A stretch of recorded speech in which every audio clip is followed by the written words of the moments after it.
This is a village love story titled Guarded Hearts. In the tranquil village of Valoria, nestled among lush green hills, lived Princess Amara, beloved daughter of King Therion.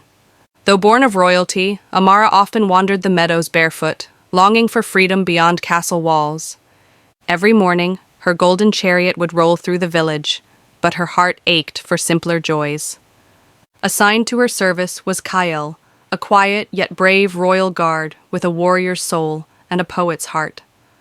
Kyle had once saved her from a rogue beast in the forest, earning her silent admiration ever since. They exchanged only glances and nods, but the air between them shimmered with unspoken longing.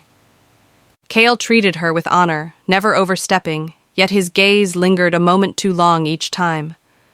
Amara found herself drawn to his presence, his quiet strength, his kindness, his humility. The walls of status that separated them began to crumble in her heart, and so began a love neither sought, but both could no longer resist. Under the moonlight, they began to meet in secret near the old wishing tree by the riverbank.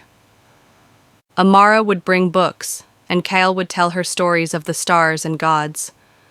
Their hands brushed one evening, and from that spark bloomed a kiss as tender as spring rain. The castle began to hum with whispers. Maids saw the princess smile too easily around the guard. King Therion grew suspicious when Amara refused noble suitors one after another. A spy followed her one night and confirmed the king's worst fear. His daughter loved a common guard. The king summoned Kale under pretense, masking fury with cold command. He forbade Amara from ever seeing Kale again, locking her in the East Tower. Kyle was cast into the dungeon, shackled for treason, not against the crown, but of the heart. The kingdom prepared for punishment, and love braced for its darkest trial. King Therion, proud and bound by bloodlines, could not allow scandal to stain his throne. He called for the royal blade to be sharpened, sentencing Kale to death at dawn. Amara wept, pleading with her father, but he turned away, his heart hardened by legacy. In her despair, she climbed to the temple and cried to the gods beneath the moonlight. The village held its breath. The story of the forbidden love spread like wildfire. Priests warned the king, to slay love is to curse the land with sorrow. But Therion scoffed, deaf to divine counsel, seeing only betrayal in Kale's gaze. As dawn broke, Kale was led to the execution stone, refusing to beg for life. Just as the blade was raised, thunder roared and the sky split open with light. A voice boomed from the heavens, halting time. The gods had heard Amara's prayer. The earth trembled as a radiant figure descended, a god cloaked in light and storm. He stood between Kale and death, declaring, "This love is sacred, born not of defiance, but destiny." The king fell to his knees, humbled by the divine presence, his judgment suspended in awe.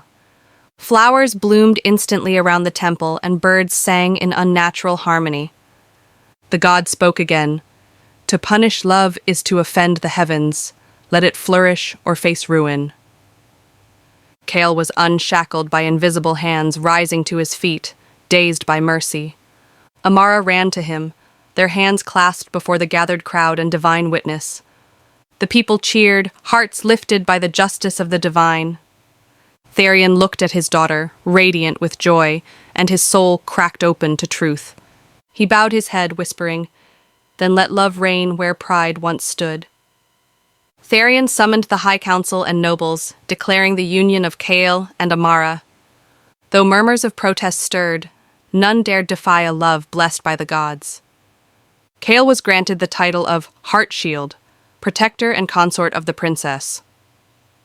The castle buzzed with preparations for the royal wedding that none had foreseen. Amara wore a gown of twilight silk, her smile brighter than the dawn itself. Kyle stood tall beside her, no longer a guard but a prince of the people. Their vows were spoken beneath the same tree where they first kissed. The village rejoiced with feasts, dances, and songs of the lovers who defied fate. Even Therion, seated beside the god's altar, shed tears of both sorrow and joy. And when Kale kissed Amara, it was as though the world itself sighed with peace. Years passed, and the kingdom of Valoria thrived like never before. Kyle and Amara ruled not just with law, but with love that healed old wounds. The castle welcomed all, noble and commoner alike, as unity replaced division. The god who once intervened was honored with a shrine where lovers came to pray. Amara bore twins, symbols of balance, courage, and grace, beloved by the people. Kale often stood by the same old tree, whispering thanks to the stars. Therion, before his passing, confessed to Kyle, "You gave her happiness I could not." The royal guard who once faced death became a legend sung in every home. Their love became Valoria's soul, etern.